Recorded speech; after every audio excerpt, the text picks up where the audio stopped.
Welcome to the Sage Family Podcast, where we explore natural, homeschooling, gentle parenting, simple living, and family adventure.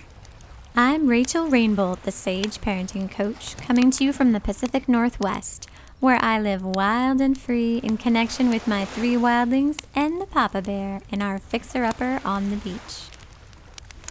This is episode 50, and today I'm here with Jenny Taylor talking about conscious adulting. Jenny is a parenting journalist and fierce advocate for children. Her writing can be found at Gentle Respectful Parenting, where she shines a light on the aspects of society still failing our kids and how we can heal ourselves as a path to nurturing our children. So join us around the campfire and let's get living the family life of our dreams.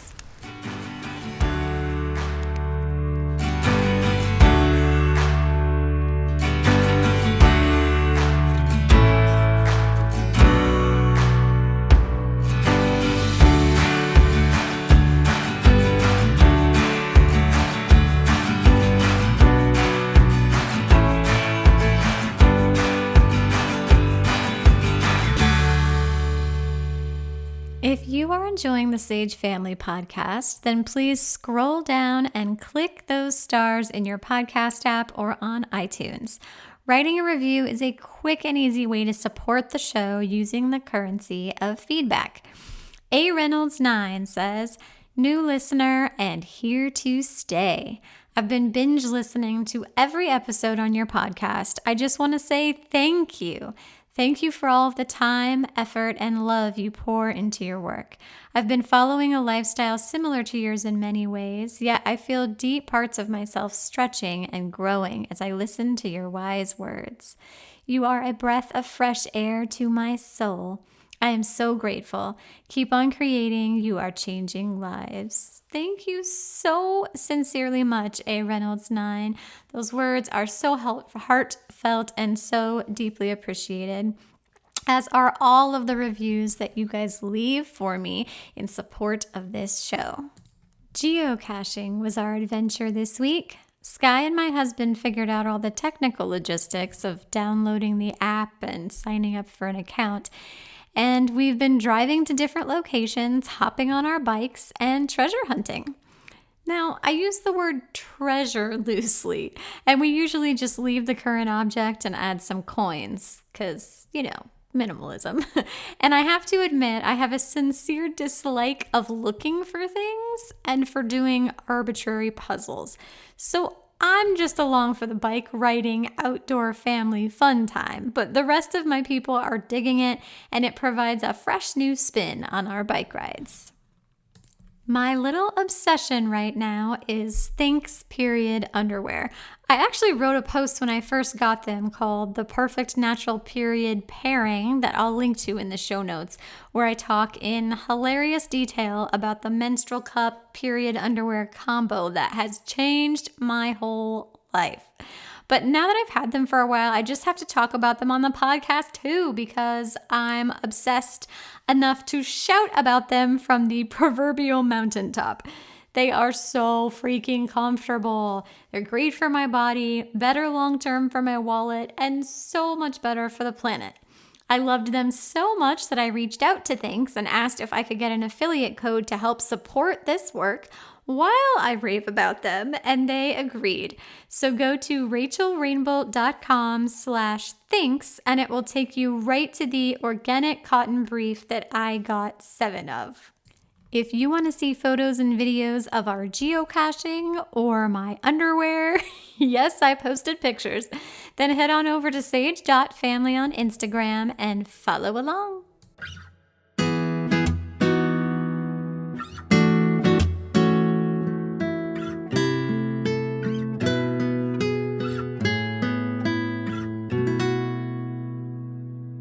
In episode 37, I shared a conversation with Avital about peaceful partnership, in which I encourage you to extend all that beautiful, conscious, gentle, respectful parenting goodness into your relationship with your partner, because it's not really about parenting. It's about being in relationship, and it's universal to all human connections. In this episode, I'm going to encourage you to extend that farther beyond your own home and into broader connections with others, which is so important in this moment of extreme divisiveness.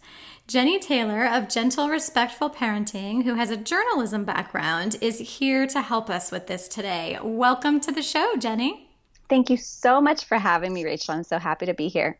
Well, I've gotten to know you on Instagram and recently participated in your homeschool summit, which was so much fun. But share your story with everyone who doesn't yet know you. Who are you? What are you passionate about? And what experiences and learning have brought you to where you are today?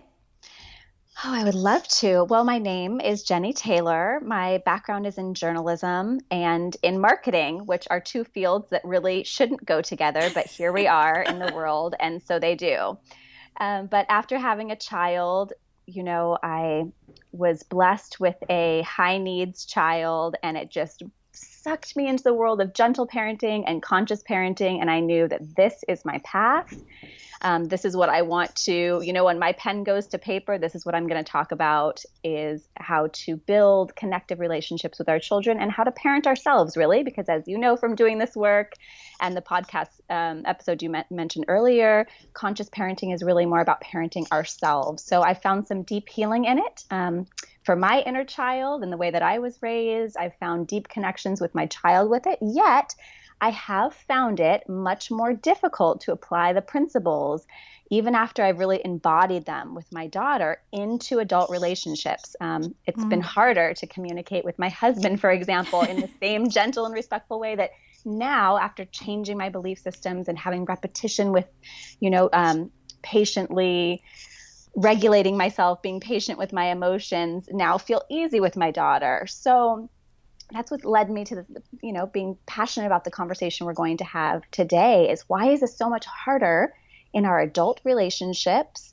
And what are some tools and ways that we can navigate this so we can at least be working on it, right? I'm not perfect at any means by these adult conscious relationships, but I work on them. And every time I do, I am rewarded by it. Oh, I hit perfect a couple years back. It was like a level that I achieved. Yeah. I'm obviously completely joking. As my children would be the first to point out. All right, so I want to start by talking about narratives. It's kind of like a nice entry point into this conversation, I think, for us. So my primary theoretical orientation as a therapist was narrative therapy, in which we identify and challenge the stories that people tell themselves about who they are and the world around them. Questioning these stories that we inherit through our upbringing and our interpretations of life experiences is so important, because we are all walking around with so many things that we believe to be truths with a capital T that could actually be interpreted a myriad of other ways that better serve us and the world. It just takes some bravery and some open-minded curiosity. So Jenny, what are some stories that you used to believe that you have since unpacked, and where did they come from?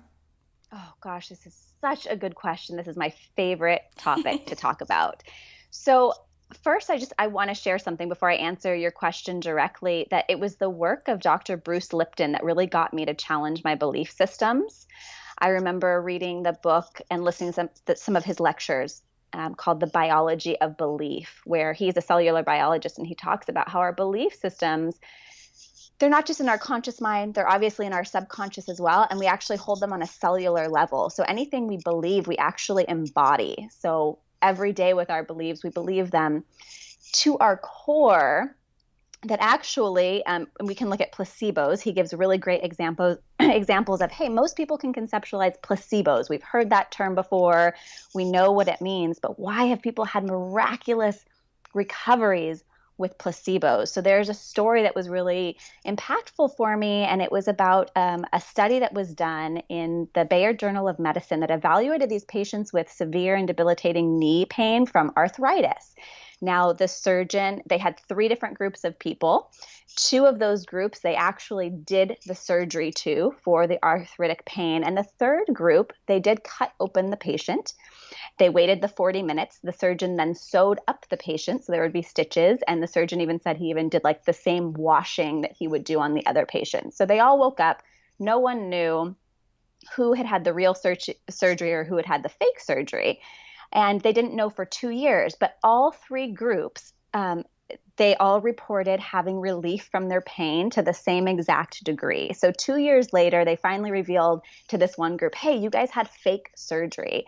And there were stories from that group of people who, well, one man comes to mind who was walking with a cane before, was just in debilitating pain, and who after his quote unquote surgery, even though it was a fake surgery, started playing basketball with his grandkids again, was able to walk without a cane, didn't have any arthritic pain anymore. Then it was revealed to him that, hey, you had a fake surgery. There was nothing different that happened to your knee except for your belief about it. You believed that you had surgery and you healed yourself with that belief system. So I remember hearing stories like that and I thought, wow, what am I doing with my negative beliefs? Like, how am I impacting my life in this way? Because it goes both ways, right? Like that's a miraculous story. It's amazing that we could actually heal ourselves with that belief. But what about the other things we believe? So I'll give a belief that changed for me that is about parenting, since I know most of us listening to this are parents.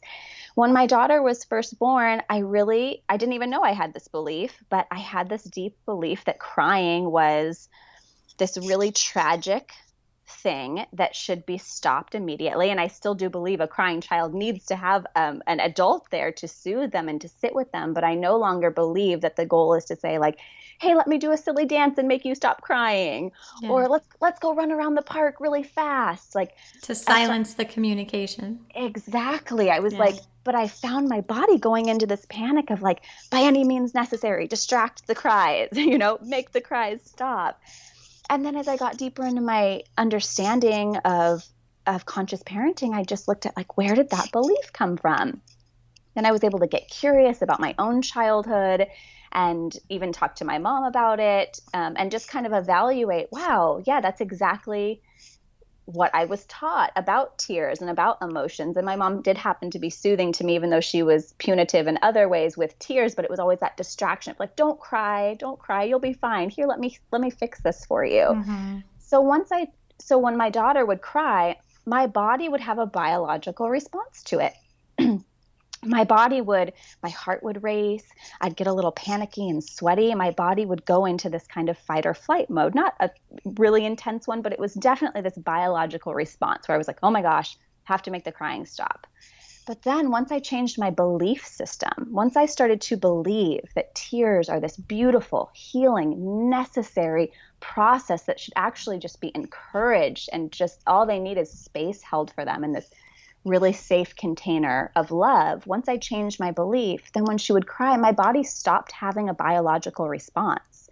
Not the first time, but after repetition of this happening, now my belief system changed and my biology changed with it. I no longer, after years of believing this about tears, I no longer even have that there's no racing heart, there's no worry, there's no anxiety. So I literally was able to change my biology just by changing my belief system. So that's kind of where, that's a subject that's impacted me deeply. And that's one of the stories that has kind of stayed with me that I think is relatable, because I'm sure a lot of you can relate to something like that with your child.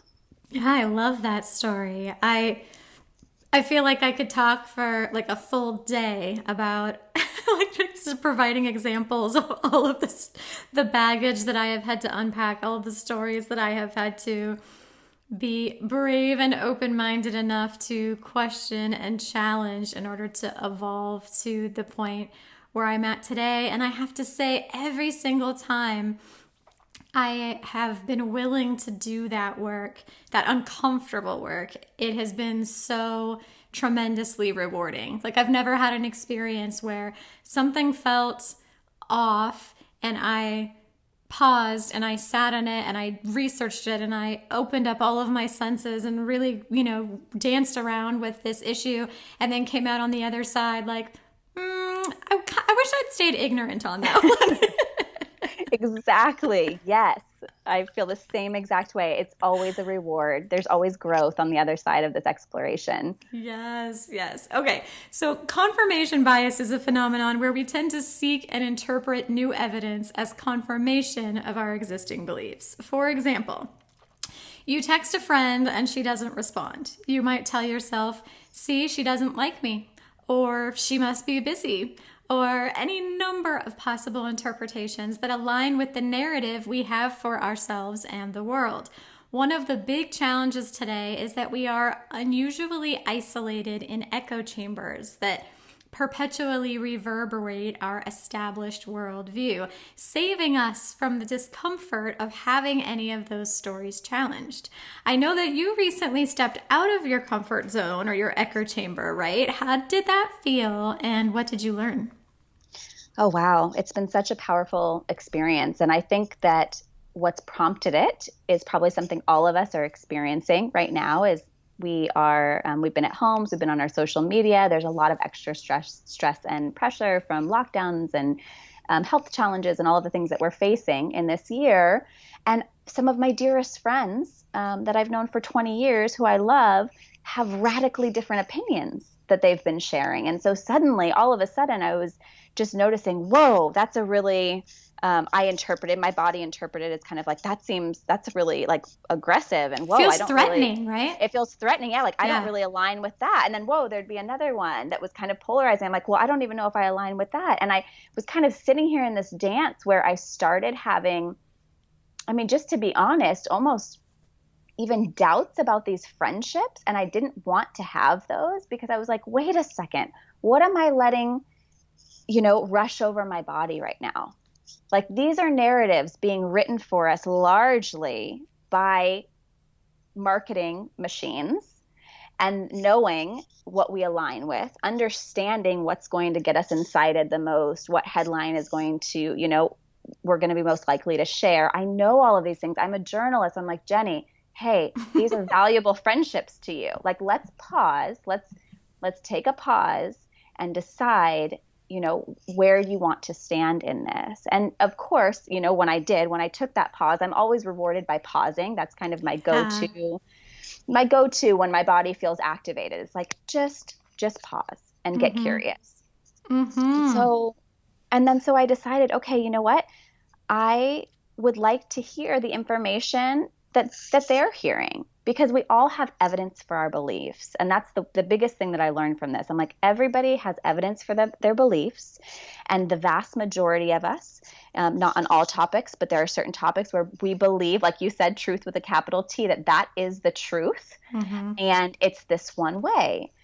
And so I'm like, well, gosh, if we all have evidence for our beliefs and we believe those beliefs are true, but those beliefs are polarizing, then that means they're not true, right? Because there can't be all of these vastly different like truths as far as, I guess we could get into you talking about like, is truth objective but I think you know where I'm going with this. Yes. We're just saying the truth, right? Like Yes. My daughter is 3 years old. That's the truth. We could get even more philosophical about it, but hey, okay, those kind of truths. I'm like, something's going on. So what I did was I was like, okay, I'm going to follow different pages that are supporting the kind of Republican ideology and the Democratic ideology, and I'm just going to sit with them. And so I did. So I followed pages like the Democratic Convention and also pages like Black Voices for Trump. So completely opposite ideologies. And I learned a lot. And I probably did maybe I tried to balance it where it was even. So I picked like 10 of the most dominant voices that have the most polarizing ideologies and read the news and followed them. And I did it for about 3 or 4 months. And then I ended up unfollowing almost all of it because I just decided, well, afterwards, I don't want to just sit here like activating my nervous system all day, like listening to news. But I tried to be an observer of it and not get activated by it and just say, okay, I'm going to, let's say that there's a news story that comes out. I want to listen. I'll just jump in real quick and sort of, because I just want to underline that part that you said, like you did this as like a thought experiment. So you went into it with a certain degree of detachment. Like you were showing up to observe. So I just want to throw that out there. Like, we're not recommending that you subscribe to all of the most controversial No, things not and at just all. stew in that and absorb it 24 hours a day indefinitely. But I love this experiment. And I just want to point out that distinction, that like there was some boundaries around a time frame, and you went into it with the goal in mind of like being an observer and being sort of having this element of detachment. Okay, continue. Sorry. Yes, no, it's a really important point, and I'm really happy you followed it before we have like thousands of listeners going and like doomsdaying themselves, Yes, because it's not pretty and it's not fun. So thank you for saying that, and I'll repeat it again. I did unfollow all of my political pages on both sides, even ones that I aligned with more than others, just because that's what's healthier for my relationships and for me. So, but what I learned was that the underlying fear. So we talk about in gentle and conscious parenting a lot that we're looking for root causes of behavior. We know when our child is having a tantrum, it's not really because we took a bite of the cookie before we handed it to them. It's, there's a root cause there. Yes, there's an unmet need. And so that was really apparent on both sides, that everybody is just really feeling fearful for actually very similar things. People are fearful for their lives and for their safety of their family and themselves, which is that's a big fear. So both people are feeling like that, yet blaming one another for that fear. And I was sitting watching this and I thought, wow, okay. By the time many of these groups of people, if it's been radicalized kind of to the top, are meeting each other, it's being met in many cases with violence, because they're believing that they're meeting an enemy at that point. Yeah. Now, if only, how could we start building bridges so that people could understand, hey, our fear is actually the same. Most of us want the exact same thing. We want safety for ourselves, health for ourselves and our families, community, empathy, all of these wonderful things.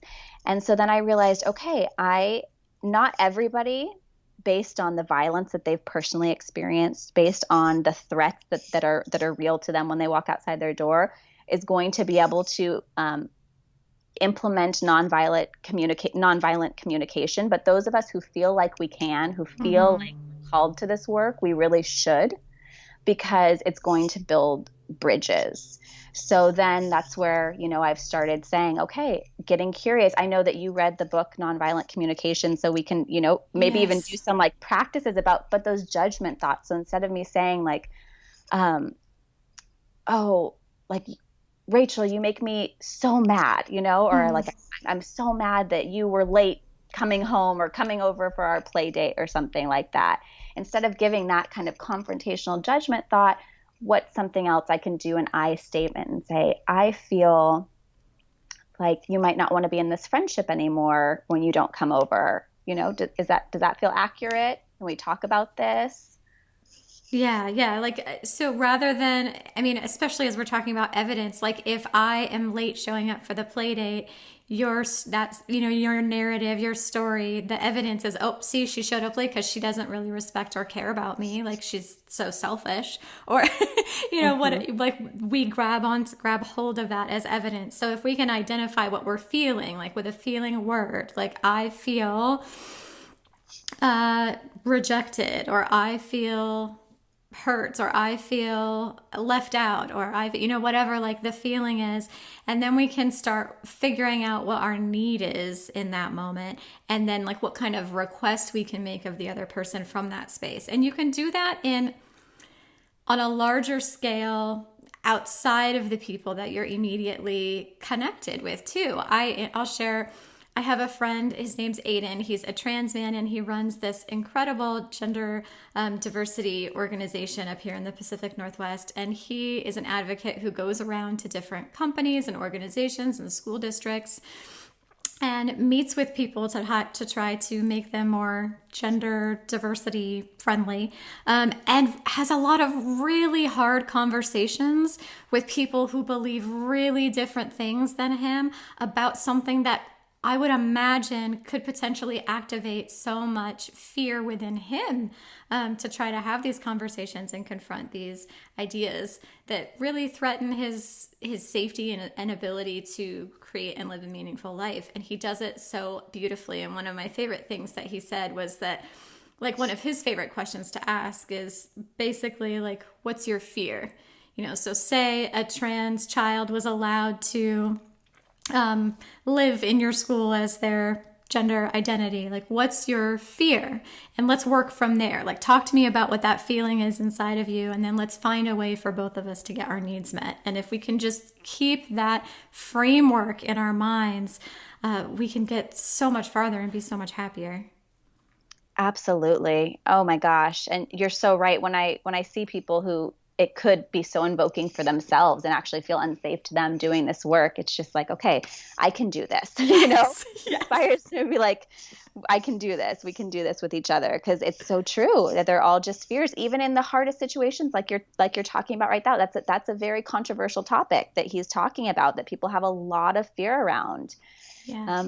And then there are topics too that are just kind of like lines in the sand for us, obviously, when we're talking about, white supremacy or racism. But if we talked still, even in those most difficult conflicts you can ever even imagine, about fears instead, and instead of saying, I hate you because you're this color, admitting the fear behind it, or saying, I'm scared because I feel like if this person is president, then when my child goes to school, that they might be physically harmed. They might be beat up by students, or they might be, called names or racial slurs when they're headed into school by someone driving by. Like those, we can work with those. Those usually will strike compassion in people's hearts and say, wow, yeah, actually, I really don't want you to feel that way at all. I can understand that. I want the same thing for my child. Let's sit at the table and let's start talking about some ways that we can build bridges together. And I love how you brought up the non-judgmental piece too, because that's a really important component in allowing us to be honest with ourselves, and in being able to work toward collaborative solutions with other people. For example, if you're talking about white supremacists, like maybe the fear is that like you will lose your opportunities, and that you enjoy a certain amount of privilege and you don't want to lose it. Like that's, if I can hear that without judgment, that doesn't mean I'm going to say, okay, so let's keep racism intact. Mm-hmm. Like that, I agree, that's great. No, obviously not. But if we can be honest with ourselves, and I have to confront things like that all the time, but I find that I can only really sit within myself and face those feelings and thoughts that I'm having honestly if I can get into that non-judgmental space, if I can remove the judgment from it. And then when I can do that for other people, it just opens up so many more possibilities. And part of how I'm able to access that, what works for me, is always sort of filtering it back to like, how would I respond if my young child said this to me? Like if my young child said something that could be perceived as ignorant or hateful, or any of these other things, like I wouldn't be like, that's shameful, don't say that. I would join with them, and I would try and understand the feeling behind it and fill in any gaps in their knowledge, and collaborate with them on like a way to shift that story moving forward so that everybody's needs can be better met. But I think sometimes speaking to ourselves so we can access greater compassion and like non-judgmentalness. Is that a word? Non-judgmentalness? Yes. I think we can all relate to that word. Yes. Okay. Yeah. Sometimes it's just easier for us to do that with our kids than it is for ourselves or others. So if we can kind of be like, oh, this is that tool that I use with my kid. Like, let me pull that out and access it now in this moment with this other adult. Right. And that's the thing. And that's why I will mention the pause again, because it's like, then, well, how do we do that? When we're feeling so activated, let's talk about maybe some ways that we can actually put this into practice. So again, for me, when I feel that coming on, when I'm like, whoa, this is really activating me, this is making me feel angry, let me just pause and sit with this. And let me try to understand this point of view and understand the evidence that is being presented here, and understand that this story is true to this person, and, try to open a dialogue.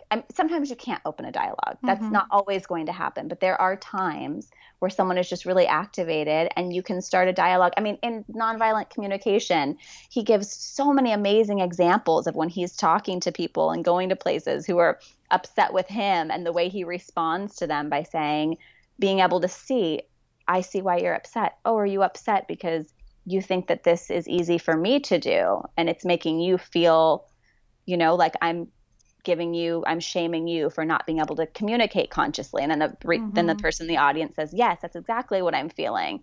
And once you get that yes from the person you're communicating with, once they feel even just a little bit heard, that's when walls start to come down. And we're like, okay, now we're getting somewhere. And I love that word you use too, dialogue, that it doesn't have to, it's not always going to be a dialogue. And I will say something that's been really a profound shift for me is that holding space within myself to understand the other person's perspective is not the same thing as allowing or holding space for behaviors that oppress others or violate others. For example, no hitting kids ever. Like, that's a boundary for me. I won't hold the space for it. And if I see somebody hit their kid, I'll step in and I'll say something. But that doesn't always mean there's going to be a dialogue, or even that I have the expectation of it being a two-way conversation. Sometimes the most powerful thing I can do is just like, oh, actually, that's not okay. We don't hit kids in this space.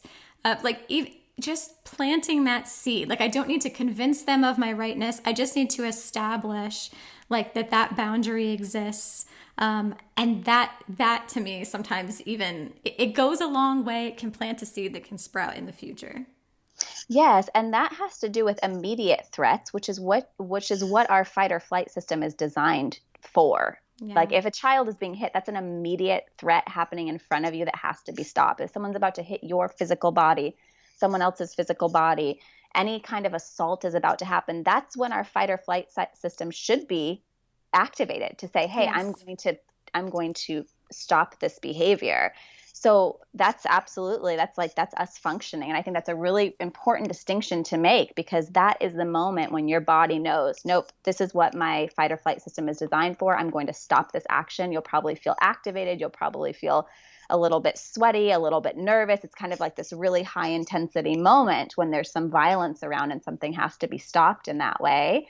Mm-hmm. And the problem is that a lot of us are walking around in that state when there is no immediate threat. So yes, we're still communicating in a way as if that, Dr. Bruce Lipton calls it the saber-toothed tiger. Like, your fight or flight system is, it was made so when the saber-toothed tiger is chasing you, to run or to hide.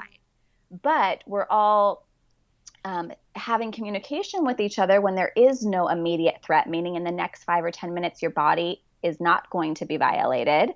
You are not going to be abused. And even in those situations where those immediate threats are not there, we're coming with those activated fight or flight systems. Yeah. And not just you, but someone else who, I just want to clarify. I love everything you just said. And I just want to extrapolate from that it doesn't necessarily have to be you, like your physical body, that's threatened in order for that warrior showing up, like, being valid.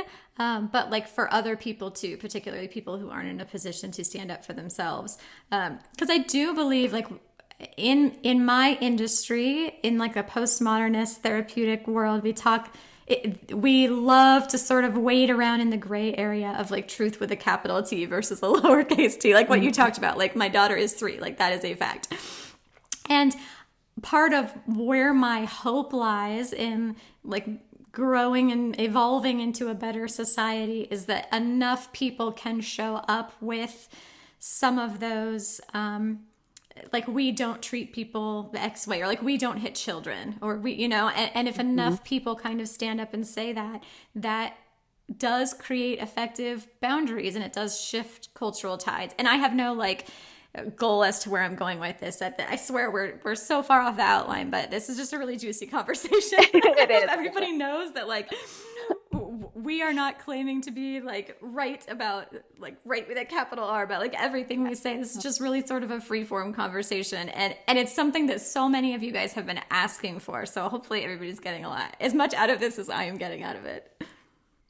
But yes, I love what you just said about that. And I think that the more we can set those boundaries, the better we're all going to be for it. Yeah. And when boundaries stop feeling like an assault to the people that we're setting the boundary for, we're going to grow to that space. I think that we're in an age of boundaries suddenly. And that word was never even popular like 10 years ago. And suddenly it's like consent, boundaries. And those are amazing. Those are like my favorite words ever. And I see them on the covers of magazines now, in my, child's books and all of these things. But when you're talking to grandparents and it's like, what? I remember when I was traveling to Brazil with my husband and I was trying to get the word for consent. And I asked him, I asked all of the native Portuguese speakers, and they were like so confused by what I was asking. I'm like, consent, like I can't touch you unless you say no or you say yes. I'm like, is it this word? They were like having this conversation with each other about like, oh, that's fascinating. Yeah, maybe it's this word, maybe it's not. And I was like, okay, yeah, it's still it's like globally this kind of new concept. It shouldn't be, but here we are. And, it's going to agitate some people, but the more those respectful boundaries are put in place, then we're going to settle into, I'm really hopeful for a beautiful world if we can just continue consciously parenting ourselves and our children. Oh, I wholeheartedly agree. Okay, so let's circle back a bit to the media part. So Okay. A lot of those stories that we are continually subjected to come from the media. Can you kind of walk us through how the media influences us? Gosh, yes. Okay, so I have a really inside look at this. Like I said, my background's in journalism and marketing. So I have my degree, my bachelor's in journalism. So I was, working as a print journalist and a video journalist, and I was doing news stories, and I was, of course, like taught and trained to do non-biased news. So you're just like reporting the facts and verifying your sources and all these things. But then when it came time to get a job, I realized all these news stations, they have an audience, and they know who their audience are. They call them their demographic, and they know who. And so I was in interviews with people, and they were like, this is our demographic. And I'm like, this is interesting. Like, if we're reporting the news, why do we have to know who the demographic is? Yeah. Like, we're reporting the news. It's a story that happened, and we're supposed to report it in this non-biased way. But like, what's this demographic thing? And then I realized, if I'm going to be working for a newspaper and speaking to a demographic, I'm going to do short documentaries for entrepreneurs and businesses because that aligns more with my passions. So I was able to use my skills as a journalist, but I went through the same thing. So, and if you are a journalist working for a news station or even for your own blog, you're writing to an audience, and you know who your demographic are. You know if they're parents or if they're single. If they have children, if they vote Republican or Libertarian or Democratic, all of these things about them. And you write to please that audience. So everything that we're consuming, we really have to understand when we see an article and we're going like, yes, yes, yes, that was written for us, which doesn't mean that there isn't good information in there. Like, I align with everything the conscious parenting world puts out pretty much. I'm like, yes, my body says yes. But it's also not a blind yes, right? It's not like if suddenly something snuck in there that didn't align with something and I evaluated it, I would hope that if that moment arose, I'd be able to use some of these tools we're talking about and say, hey, this doesn't align. I'm not going to just prescribe to an ideology just for the sake of me saying that this is like my allegiance to this thing. Yeah. So it's really important for us to know that every news station that we turn on, everything that we are reading and consuming, even if it's supposed to be just like a fact of the news, is being written for you. And the same thing with marketing. Like, if you look for marketing jobs, even like 5 or 6 years ago when I was getting small jobs, anything that's for marketing, they require you to have a degree in journalism. So if you're working for a marketing agency or a Facebook ads agency, they want you to have a degree in journalism and or psychology. So think about that for a second. They're really playing to our emotions, to our needs, both unmet needs and wants, our desires, for sales, for marketing. It's very highly orchestrated and planned. Yeah, and there's really this phenomenon nowadays, particularly of pushing everyone to the extremes. The media they might report on a story about a child drowning in a pool, for example. And then they'll get so many, hits on it. Then the next night they'll want to report that story again, but you already saw that. So they have to like ramp it up in order to in order to get you hooked and to get you to watch again.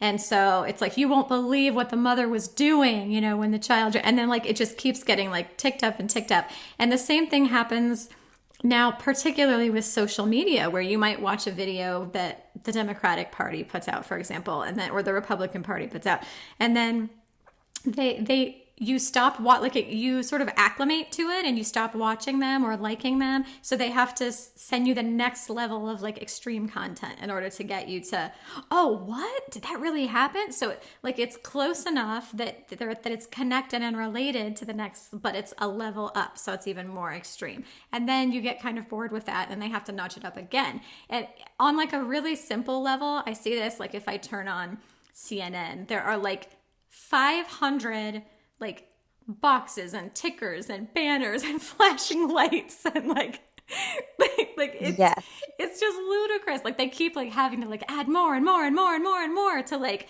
capture your attention.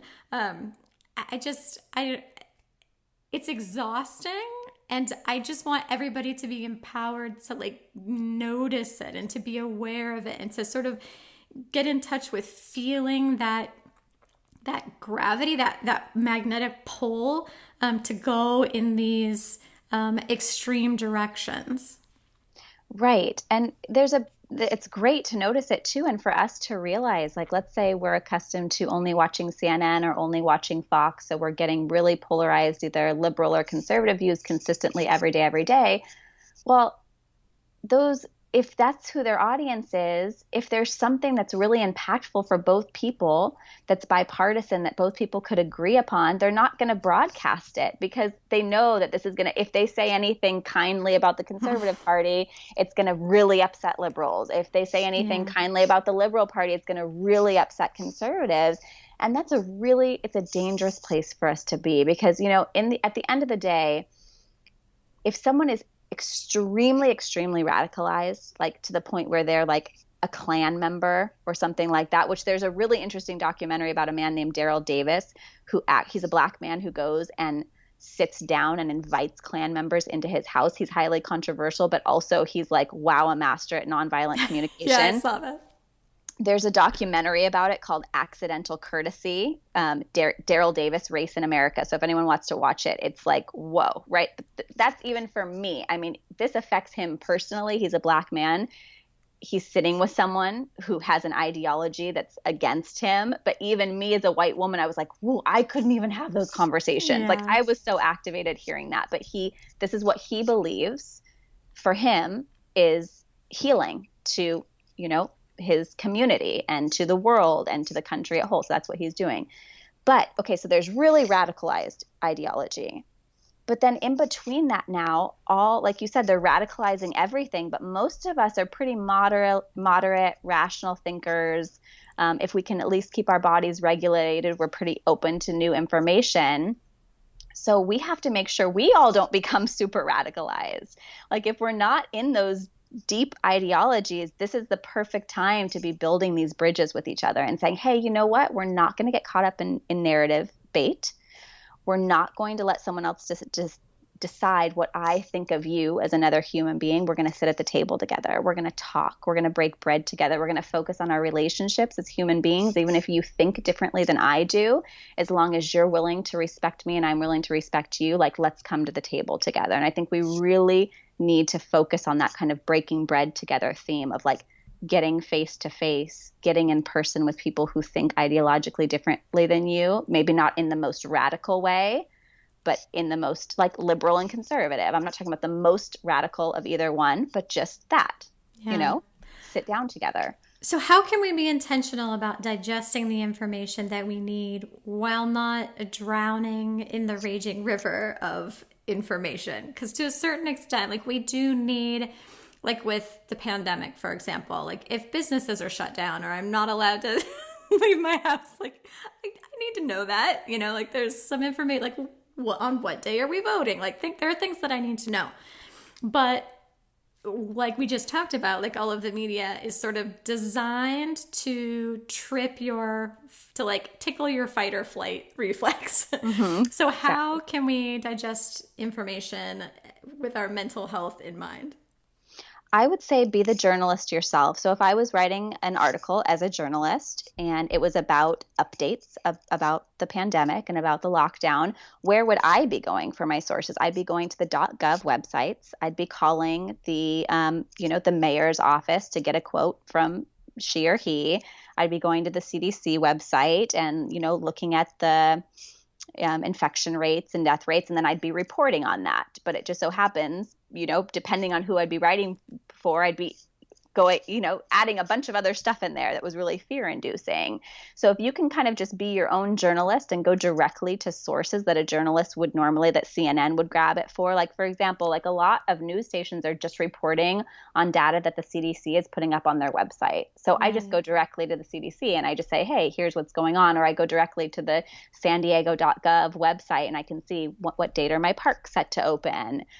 Is there a place where I can comment on my opinions about this? And so for me, that's what's felt like the best thing to do. And I think it's something we can all do, is just go directly to those sources ourselves. Smart. I have found a lot of relief in going to a few different sources that condense the news into like small bites. Like NPR's Up First, for example.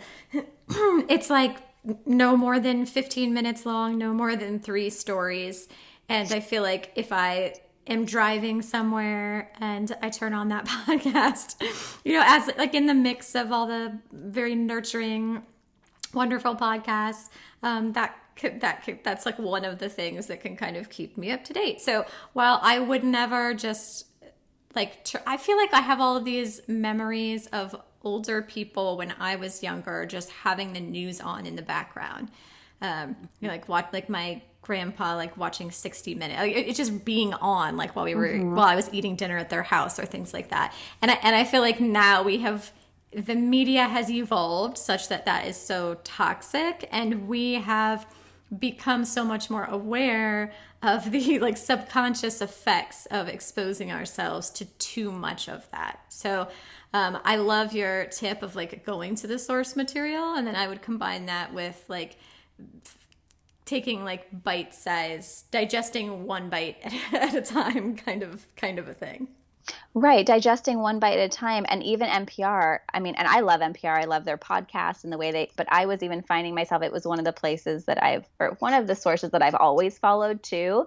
But once I started following some of the Republican sites, I had to check my own bias on that. I'm like, oh, wow, these stories are being reported really differently on even NPR versus a Republican site. So I hate to say it, but like, I don't think that there's a news site that exists that is not going to contain some bias in it. So just everyone understand and be aware of that.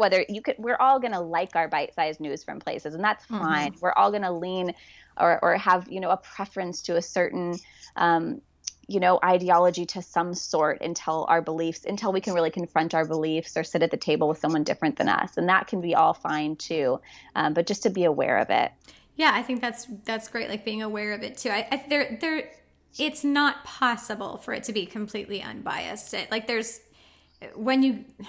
In therapy training, like there's sort of this ideal that the therapist would be completely like neutral and non-human.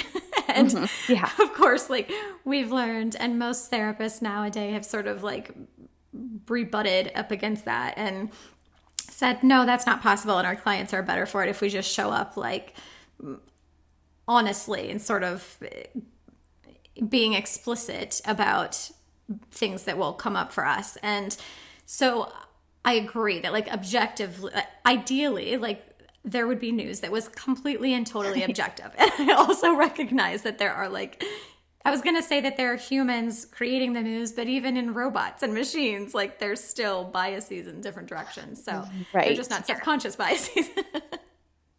100%. And even with data, we could go deep on this, right? Because you could look at the CDC website, but then there's so many ways to extrapolate data. There's so many ways to interpret it. It can be endless. So, find what makes you safe and makes you feel physically safe and well in your family to that degree, and then kind of end there. And like you said with the CDC's website, even like conservatives are accusing like liberals of overplaying the pandemic, and Trump is restricting the CDC on what they can, like, it's just, I feel like if you were looking for like the perfect, completely unbiased news source, you will be looking into the next realm, into the afterlife, because you will never find it. So maybe like just find something that's good enough, and every once in a while like switch it up and maybe listen to something else that's just enough, or read some other source that's good enough. And that might be at this point the best you can do, and that's okay. So if my permission helps with that, there you go, you have my permission. Totally. Or a news cleanse. My husband was telling me there's, he reads most of his news in Portuguese, and he's like, wow, this is a fascinating like report about this guy who decided to do, I think he did a full media cleanse, but definitely no news. I think it was for like 90 days. And he's like, the biggest thing that I learned is he's like, any news that I needed to know showed up on my front door. Like anything you really need to know, you're going to know. It's so true. I did when, in the wake of my mother's death, when I was working through all of my grief, I did not watch any news for a solid year. So I gave myself a year of like, my coping cup is full and I can't hold anybody else's like upsets or needs right now. Like I really just need to focus on my own needs, and that's all I can do right now. And I have to say, like, I felt like there was never information that I needed that I had no awareness of at all whatsoever. Exactly. Because it's like, you're going to know if there's a fire in your neighborhood. You're going to, like, the things that we really need to know, you're going to know. Like, we all know to be decent human beings. We don't need news to tell us about, like, honestly, we shouldn't need news about racism to spark our empathy. Like, hopefully we can hold that in our hearts always. So even if we're not hearing news for a year, we know when we walk out our door to, treat each other with respect, and any news that's urgent will come to us. And if a friend who's a person of color says, oh, hey, when you said that, like, I felt this way, and I'd like to request that you phrase that differently in the future, that we could hear that and take that in. Okay, so talk to us about the balance in helping our children to stay informed, because as unschoolers, we don't insulate them from the real world. We really do learn from it. So how do we do that without overwhelming them in a hard global time like this? I think like most things in parenting that are kind of big, and I was just talking to Feather Berkowitz from Parenting Safe Children, and she talks about how to prevent sexual child assault. And that's a big, scary topic. And a lot of parents were talking to me about, like, God, that's just so scary. Like, what am I supposed to tell my child? There are these people out there that might, rape them and molest them. This sounds so heavy and big. But when we were unpacking that, like a lot of other things in parenting, like I said, is that it's a lot about how we are giving them the information. How are we speaking? Are we coming? Are we in fear? That's not a good time to tell our children information. Again, unless there's an immediate fear, like, hey, there's a fire outside, we need to run now. Hey. When that's activated, they should know we are serious, we get out of there. But other than that, if we're just telling them the news, telling about the world events, what's going on with the lockdowns, or what's going on with COVID, I would just check in with our own bodies, make sure that we are regulated ourselves, and then give them unbiased news. So even with my 3-year-old, she knows that people are wearing masks and all of these things. And I've just told her there is a virus, and, some people believe that the best way to protect that is from wearing masks. Some people don't. The thing with, and I kind of give her even more information than she can probably like make full sense of, but I just try to give her the full conversation. And I say that there are different doctors, and there are different doctors with different belief systems as well. Some of them are treating people with the virus with vitamins and supplements, and some people, are waiting for a vaccine, and that's something injectable that gives you a little bit. So I really just try to give her this really well-rounded conversation about what's happening. And then I make sure I tell her my belief, and I phrase it with the word my belief. So she knows it's my belief system when I say something. So I'm not just telling her this is the way it is. We don't wear a mask because they don't work. I tell her it's my belief that we're safe in our family. We protect each other this way. This is what my belief system in it is, and your dad's belief system. And we'll continue to give you information your whole life, so you'll be able to make decisions for yourself as well. And so I just try to tell her that as frequently as possible so that hopefully she can discern information that way when she gets older as well. Oh, yeah, that's one of my favorite qualifiers that I have used for such a long time with my kids. I think it started because my family of origin are all devout Catholics. My mom was very devoutly religious. And I stepped out of that religion before I had kids of my own. So I think that's where I started, like, learning how valuable that language can be. Like, grandma believes, ... I believe, ... What do you believe? And you're absolutely right that we can even bring that into things like this, and even helping them to identify using simple language like that, like what is a fact, versus what is somebody's story that they are wrapping around that fact. I think that can be so helpful. So your own consumption, like I can completely agree, like your emotional state, your level of reactivity, that's going to be like the single most determinant factor of how your children feel in receiving that type of information, and answering questions honestly yet simply, focusing on what can and what is being done to help is a really huge piece that sometimes parents can forget.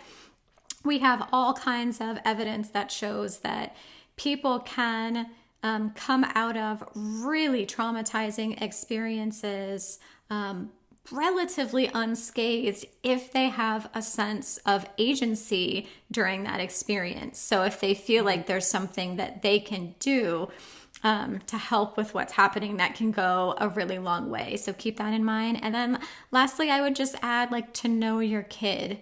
So there are some things, some topics that might be especially, like, your kid might be super, super sensitive to, or there are some things that you just want to know your kid. Some kids are really triggered by, like, having video content. So maybe you just tell them about these things when they ask, like, in words or in audio, as opposed to having the video. So it's just one of a million different examples, but know your kid and know what sorts of things they can handle and in what, like, modality they best handle it. That can go a long way in helping your kids to sort of receive this information and learn from it. Like, we're unschoolers, we learn from the real world and from the moments that we're in and the history that's unfolding around us. But just to do it with a great deal of intention, I think, can go a long way. I love that. That's all so helpful. All right, so it can feel challenging to be in meaningful connection with people who have fundamentally different worldviews. And yet, like we've talked about, surely we all recognize that only ever interacting or working in collaboration with people who believe exactly the same things we do about everything would only yield isolation and destruction. So do you have any tips for how to love people who think differently than you, or how to interact with people who don't share your beliefs? And I know we talked about, like, the nonviolent communication, but, like, rubber hits the road, like you mentioned earlier, like, you have a friend, they believe something so different. Like, how can we be in this, like, loving, meaningful connection with them, knowing that they believe something so fundamentally different than we do? I think that we should circle back to just remind ourselves that they have evidence for their beliefs. So before we start to belittle them in our head or be like, God, they're so wrong, it's like offensive how wrong they are, or potentially harmful how wrong they are. Our anger isn't going to settle that, so we can make decisions about how we're going to, go forward from there. But for me, what's worked for me is that my line in the sand is that my relationships with people that I love, trusting in humanity, trusting that our nature is to be in community with each other. I believe in that so much more than I believe in narratives and stories and, information that may or may not be factual.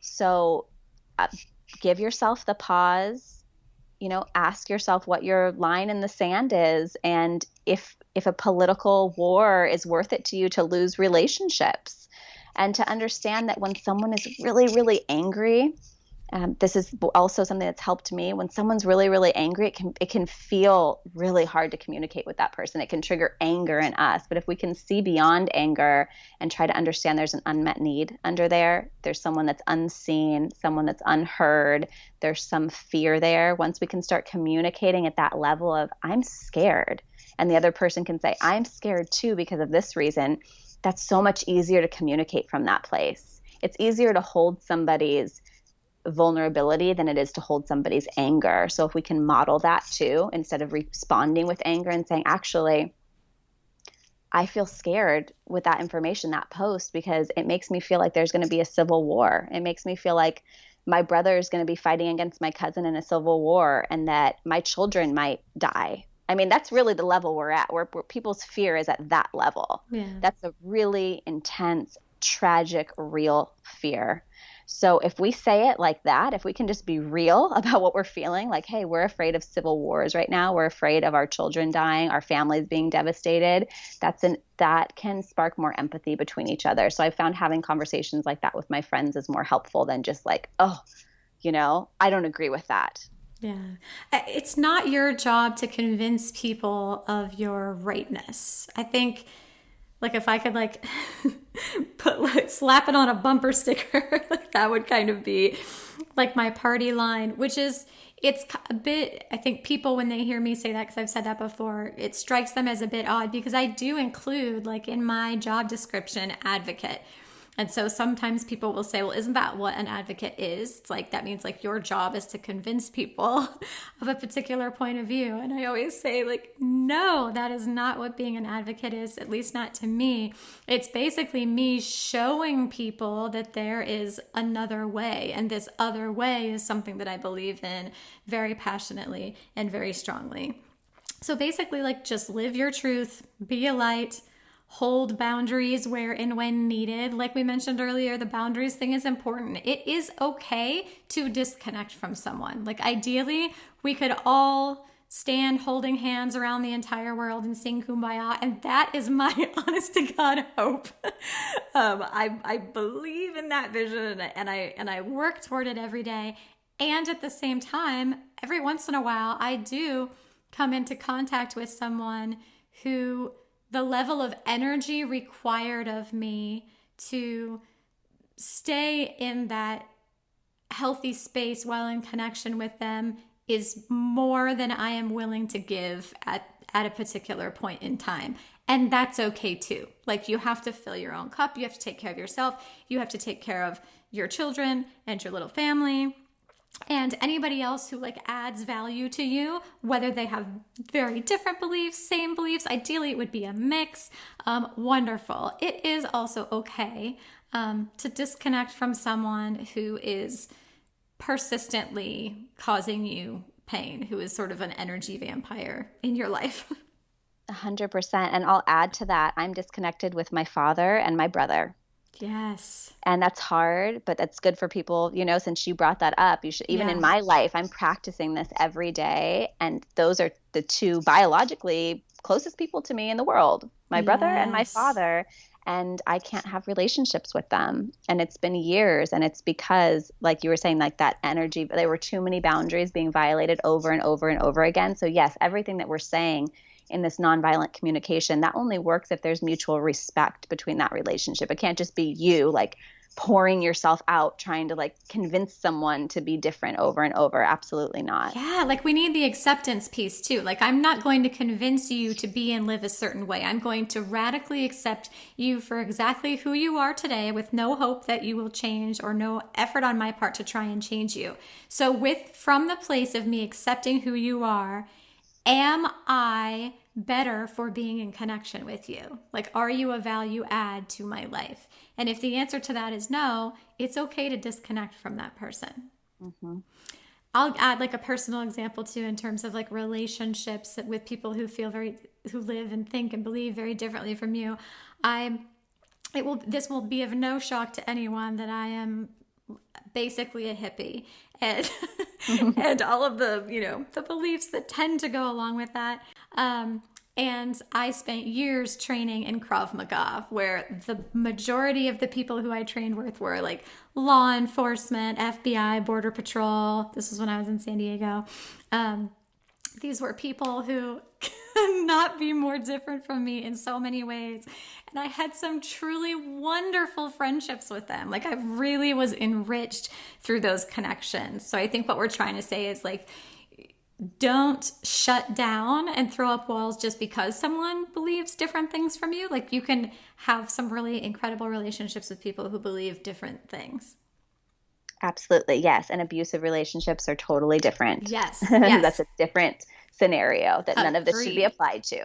Agreed. Exit. Okay, Yes. so let's talk about those adult friendships. I have a whole episode on socialization. That's episode 17 with Israel of Stark Raving Dad, where we talk all about kids' friendships. And episode 34, where I talk with Lucy Aitken-Reed about creating community. But friendship for us can be a big struggle. So what tips do you have to share for navigating friendship as an adult?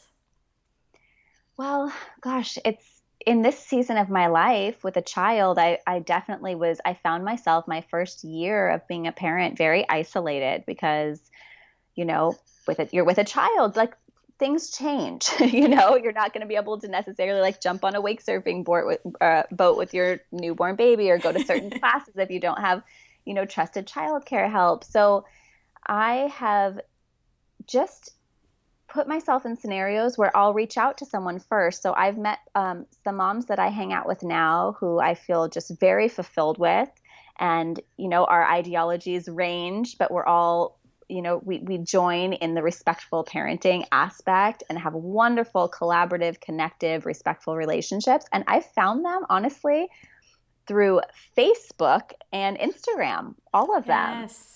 And I'm so grateful for that. And these are real in-person friendships, people that I meet up with every single week. And I think that just there is something to be said. It's wonderful to hold that space for relationships that can come into your life when ideology is a little bit different, but it's also really wonderful to have that safe space of like, we practice parenting the same way. So I'm in conscious parenting Facebook group, local Facebook groups, or I'm in San Diego homeschooling meetup groups.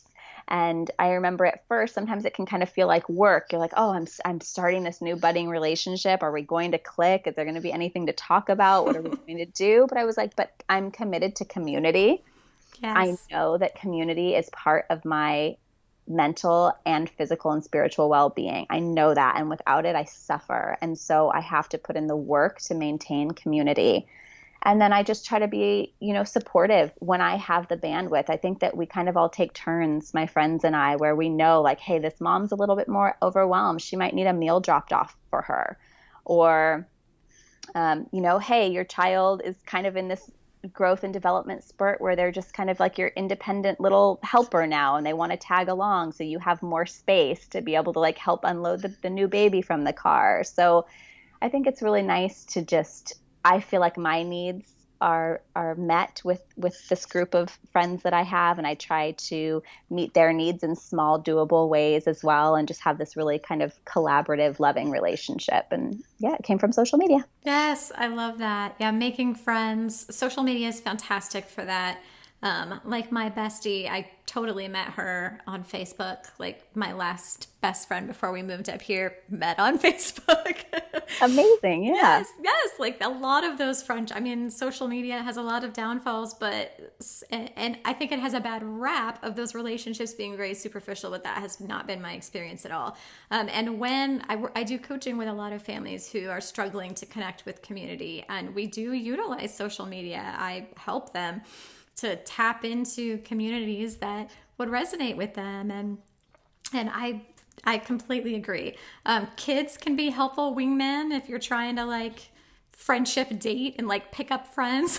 Yeah. Where, like when you're sitting there at your kids, in your kids program and, you go up and you talk to the other parents and things like that. Particularly because especially once your kids get a little bit older, they tend to really be like whole family friendships. At least this is true of homeschooling families. This was not my experience when we were in school, but as soon as we started homeschooling, the friendships really do tend to be family friendships. So like, do your kids jive? Do they have fun together? Do they get along well? Are their personalities really compatible? And then like the parents too. So it tends to be like whole families that enjoy hanging out. And I think like being clear on expectations and needs has been a really important lesson for me to learn in all relationships. But I think friendship was probably like the last domain in which I like extended those things, and it's been tremendously beneficial for me. Boundaries too, setting boundaries. Me and all of my therapist friends, it's really funny because we if something happens that sort of activates us in a way, we tend to respond with like, can you tell me more about what you meant by that? Because the story I'm telling myself is ... Like that's like a regular conversation that I have with someone at least like once a season where it's like, oh, can you tell me what you meant by that? Because the story I'm telling myself is this. Oh, like, I love that. So just being like super like open and honest and transparent and getting clear on all of those, expectations and needs and boundaries can go a long way. Like my friends know, like, don't call me before 10 a.m. Like that's a boundary for me. Like, do not wake me up. And there's no play dates. I love that in your book when I was reading your homeschooling book too, where you're saying you don't make play dates. Is it before 11 or 12? Before 11. So we before like 11, like 10 o'clock is when we like get up and start moving our bodies, and then like we can be somewhere at 11, but we don't commit to being anywhere before that. Yes, I align with that. I'm like, ours is 12:30. I'm like, I just anything before that becomes stressful for me. So we just don't do it. Yes, and you can do that in your friendships too. Like clearly communicate how they can be a value add for you, and then honestly be open to how you can be a value add to them. Like my bestie right now is like an incredible gift giver. Like she makes these like incredible handmade gifts that she delivers to me at like the most amazing times, and that is not my strength. I wish it was, but that's okay. I have these other skills that I bring to the friendship table, and I try to help her meet her needs in these other ways. So just like being really aware of all of these relational things that are happening. And again, just like I said at the very beginning of this conversation, this is all the same stuff you're doing with your kids, right? Yes. Like yes. Accepting who they are, being clear on their strengths and their challenges, communicate, like adjusting expectations, figuring out what the needs are, holding boundaries. I mean, all of this stuff is just relational stuff. So just carry it into your friendships too. I love it. I absolutely agree. That's the same thing with parenting, right? It's more about parenting ourselves, even though we think it's about parenting our children at first. And we're like, oh, this is what parenting means. All right, so let's move into our Q&A. I asked the Sage family community what questions they had about conscious adulting, and Georgia asks, how can we process our grief around the letting go of systems and authority figures that we once clung to for dear life? And I'll add or include like religious organizations in that question too. And I think you're a great person to speak to this given your disconnection from your father and brother too. I'm sure you had a lot of grief around that. Oh gosh, so much grief. Yes. Well, to religious, I'll put in my experience with religious systems as well as one of my high school boyfriend who I was with for 6 years and, deeply in love with, and he ended up passing away. But during that time, he was a devout Christian and we went to church a lot together. And I'm not here to validate or invalidate anyone's faith. I want to be clear on that, but I'll just talk about my personal experience with it. We have hard conversations here. That's okay. It's allowed. Right. So my experience, what was happening in my body when we would go to church was that it just wasn't sitting well right with me. So something was off. I'm like, I don't align with this 100%. Some of the things I align with, some of it is feeding my spirit, but I do not align with this wholly. Yeah. But I was with this person who I did love wholly and wanted to be with wholly in this whole way. And he was a devout Christian as well. And so we would have hard conversations, and we were teenagers and we didn't have the capacity to really have these conversations in the best way. And he would be like, oh, I think this is, I think he said to me once, like, I think this is the devil speaking through you. Oh, and I was like, okay. Like that's the level it was, right? Oh, where like, yeah, his truth was with a capital T. Yeah. And his lens was that, right? He had a lot of evidence for his beliefs, so that anything that would kind of come up and question his evidence, that was this response to. So we ended up being able to navigate through that, thankfully, but there was definitely pain in those exchanges made. And I finally had to just end up being authentic to myself and, saying, listen, my relationship with God needs to be my personal relationship with God. That's the only way that it feels right and good to me. This church doesn't feel good to me. It doesn't align with me. I love you. I want to be with you. I love to pray with you. Like, these are the things that I like to partake with you in our spirituality.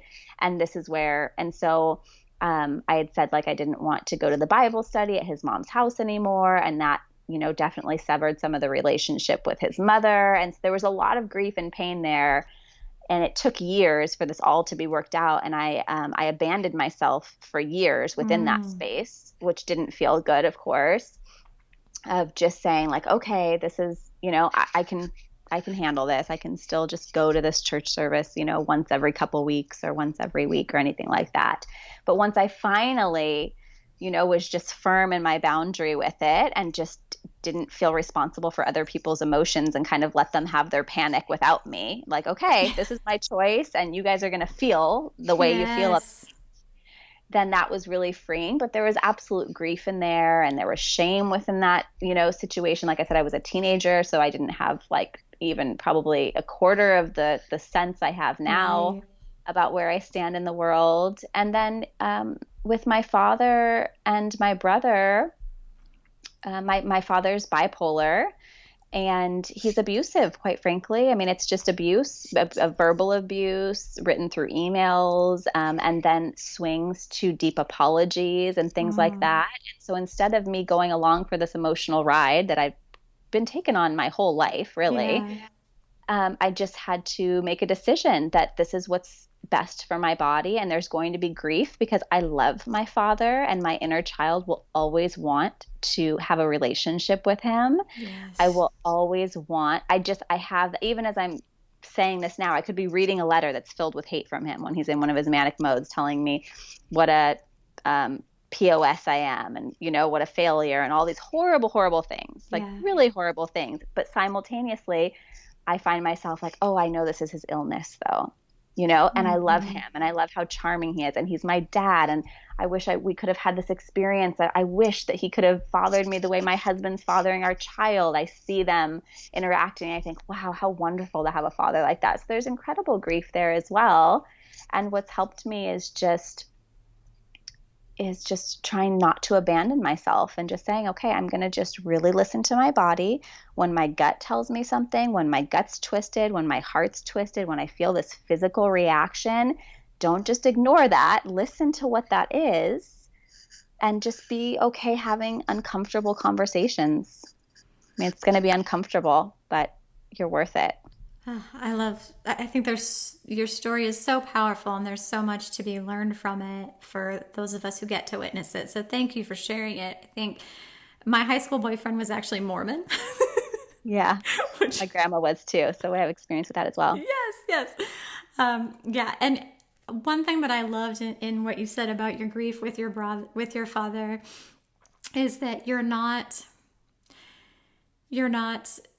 villainizing him. I'm not sure if that's exactly the word I'm looking for, but like you're honoring the fullness of the experience of being his daughter. So there was love there and there were surely good moments too. And there are these other, like there's a fullness, you know what I mean? Like that sort of feels like it does the person and the relationship and your lived experience of being his daughter more justice. And that you can kind of hold all of those different sides of that experience and that relationship in your hands at the same time, I think can be really helpful for the grieving process. Because if we just say like, oh, he's just a bad man, then that's kind of just burying a lot of the grief. And same with like an authority figure or a system or a religion. There was a fullness to the experience of it. And if we can like truly accept and honor the fullness in our questioning and examining of all of the different sides, I think that it helps us to move on more, because it's like all of the different sides of it have been validated and witnessed, and that kind of has to happen before we can like integrate the experience and move forward with it. Does that make sense? Absolutely. Yep, that feels very true for me and my experience as well. I will say on my dad's end, it doesn't feel like an integrated experience for him, Oh, for sure. He's like floundering and, wants to come in and do his swings and things like that. So it's but it's good to know that too, right? Like I have peace with this fullness and experiencing in this way. It feels good to me, but I understand that people might still have family members who, are upset about your decisions. Yeah. And there's some like peace and confidence that comes with showing up for yourself, like in the way that you have. So even though you can grieve the loss of some of the good parts of that connection, there is a peace and confidence with knowing that this is the right decision for you. This is a meeting of your needs and an honoring of who you are and what it is that you need. And so I think if you can keep that sort of as your compass, that does help to bring some peace and confidence to the moving forward with the grief. Absolutely. All right, let's move into our deep dive. So the show notes can be found at rachelrainbolt.com/podcast50, where you can also subscribe and get future show notes sent right to your inbox. What are your favorite resources for people to dive deeper into this topic? I think the 3 best books that I have read that have really helped me specifically on this adult conscious communicating that I'm on the road to learning more about and trying to embody more. The top one would be Nonviolent Communication by Marshall Rosenberg. The next one would be Hold Me Tight by Sue Johnson, and she created emotionally focused therapy, which my husband and I have been through, and it's hugely helpful in our marriage as well.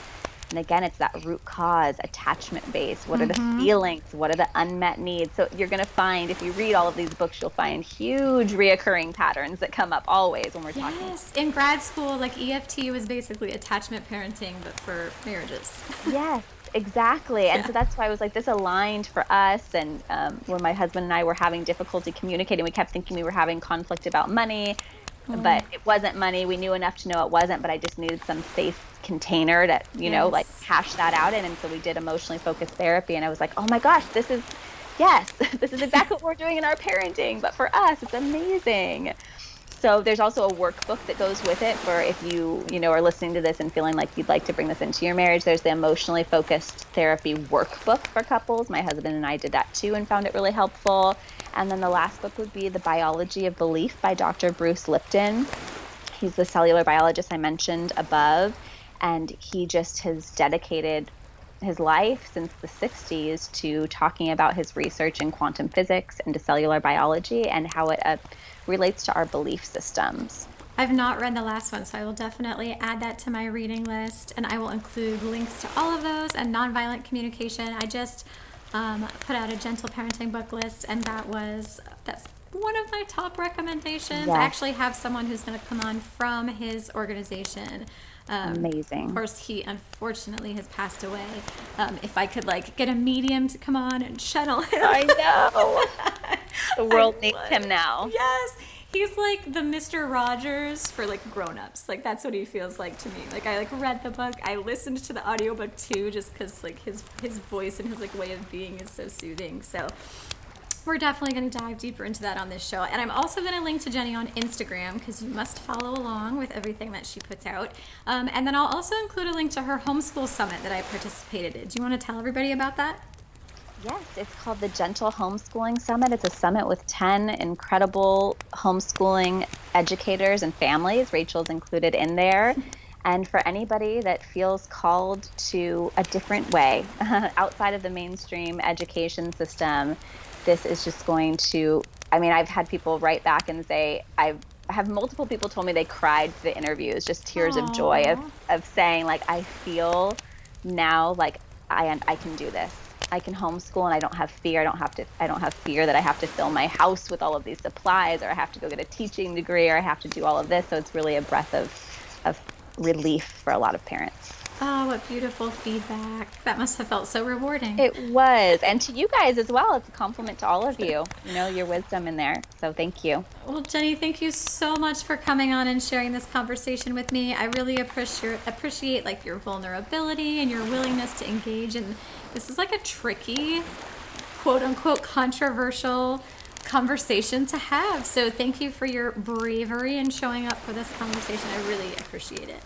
Thank you for hosting it and being a part of it and holding space for it. These are my favorite kind of conversations. So anytime.